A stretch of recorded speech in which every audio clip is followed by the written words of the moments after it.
Dear students, the topic of today's discussion is capacity to contract, or in other words we can say contractual capacity of the parties. पक्षकारों में अनुबंध करने की क्षमता.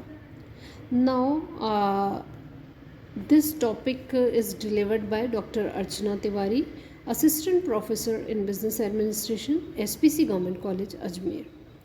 According to Section 10, all agreements are contracts if they are made by the parties competent to contract. Thus, the competence or capacity to contract is one of the essential elements of a valid contract. Now, meaning of capacity to contract is legal capacity of the parties to enter into a contract, यानी कि parties में पक्षकारों में वैधानिक क्षमता कैसी है किसी भी कॉन्ट्रैक्ट में एंटर होने के लिए, उसे ही हम कैपेसिटी और कॉम्पिटेंस टू कॉन्ट्रैक्ट कहते हैं, अनुबंध करने की क्षमता के नाम से जान सकते हैं. और in other words if we say it is the capacity of parties to enter into a legally binding contract. और धारा 11 क्या कहती है? प्रत्येक व्यक्ति अनुबंध करने के योग्य है जो राजनियम के अनुसार जिसके अंतर्गत वह आता है वयस्क है, स्वस्थ मस्तिष्क का है और संबंधित राजनियम के द्वारा अयोग्य घोषित नहीं किया गया है. It means who are the competent to contract? The section 11 specifies the persons who are competent to contract. Every person is competent to contract who is of the age of majority according to the law to which he is subject, and who is of sound mind and is not disqualified from contracting by any law to which he is subject. This is according to section 11 of the Indian Contract Act 1872. इसलिए जो law है वो ये मान के चलता है कि every person is legally competent to contract if he fulfils 3 conditions. कौन सी 3 कंडीशंस हो सकती है या 3 क्वालिफिकेशंस को हो सकती हैं? पहली आती है he has attend the age of majority, यानी कि वह वयस्क व्यक्ति है. सेकंड आती है he is of sound mind, यानी कि वह स्वस्थ मस्तिष्क का व्यक्ति है. और तीसरा आता है he is not disqualified from contracting by any other law to which he is subject. और अगर हम इसको इस तरह से कहें कि अनुबंध करने की क्षमता कौन से पक्षकारों में नहीं होती है, तो वह कौन कौन से हो सकते हैं? अवयस्क यानी कि माइनर, दूसरा है अस्वस्थ मस्तिष्क वाला व्यक्ति यानी कि पर्सन्स ऑफ अनसाउंड माइंड, और तीसरा आता है राजनियम द्वारा अयोग्य घोषित व्यक्ति, the persons who are disqualified from contracting by any other law of the land. Now we'll take all these points one by one. Firstly we are taking miners.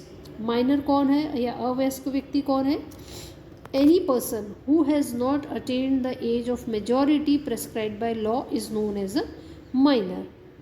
Section 3 of the Indian Majority Act prescribe the age limit for majority and says a minor is a person who has not completed 18 years of age. But the same act also mentions that in the following 2 cases a person attained majority only after he completes the age of 21 years. Number one thing is where a court has appointed guardian of a minor's person or property or both. Or number 2 thing is where the minor's property has been placed under the superintendence of the court of words.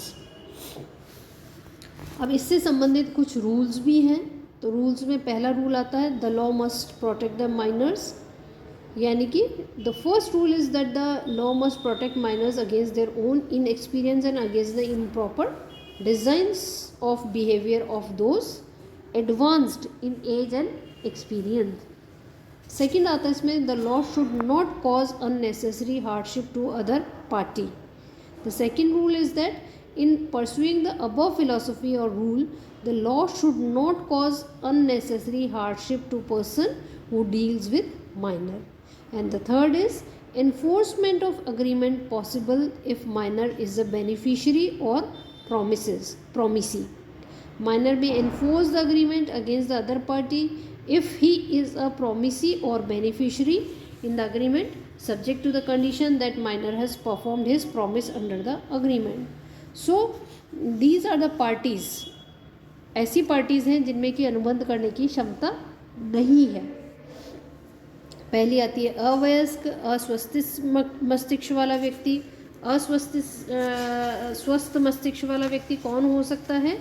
ये भी section 11 में बताया गया है कि वह व्यक्ति जो कि किसी भी कॉन्ट्रैक्ट को करते टाइम, जब वह कॉन्ट्रैक्ट बना रहा है, उसमें अंडरस्टैंडिंग नहीं है कि किस तरह से कॉन्ट्रैक्ट किया जाएगा, रैशनल जजमेंट वो नहीं ले पाता है, तो फिर उसे हम अनसाउंड माइंडेड पर्सन कह सकते हैं। इसके अगर हम उल्टा देखें, साउंड माइंड पर्सन कौन से हो सकते हैं? ऐसे पर्सन जिनमें कि कॉन्ट्रैक्ट करने की अंडरस्टैंडिंग है, साथ ही साथ कैपेबिलिटी है, रैशनल जजमेंट अगर वो कर सकता है, तो फिर उसे हम साउंड माइंड पर्सन कहते हैं। जैसे कि ईजियट है, ल्यूनेटिक है, डिलीरियस पर्सन्स है, ड्रंकन है, इंटॉक्सिकेटेड पर्सन्स है, हिप्नोटाइज्ड पर्सन्स हैं, मेंटल डिके से ग्रसित व्यक्ति है, तो ये अनसाउंड माइंड पर्सन कहला सकते हैं। इसी तरह राजनियम द्वारा योग्य घोषित व्यक्ति कौन से हो सकते हैं? विदेशी शत्रु हो सकता है, आर्टिफिशियल पर्सन जैसे कि कंपनी हो सकता है, कॉरपोरेशन हो सकता है, दिवालिया हो सकता है, इंसॉल्वेंट, कॉन्विक्ट्स हो सकते हैं, विमेन हो सकते हैं। ये सारे व्यक्ति ऐसे हैं जो कि राजनियम के द्वारा अयोग्य घोषित व्यक्ति हैं और उनके द्वारा कोई भी अनुबंध का निर्माण करने की क्षमता उनमें नहीं हो सकती है।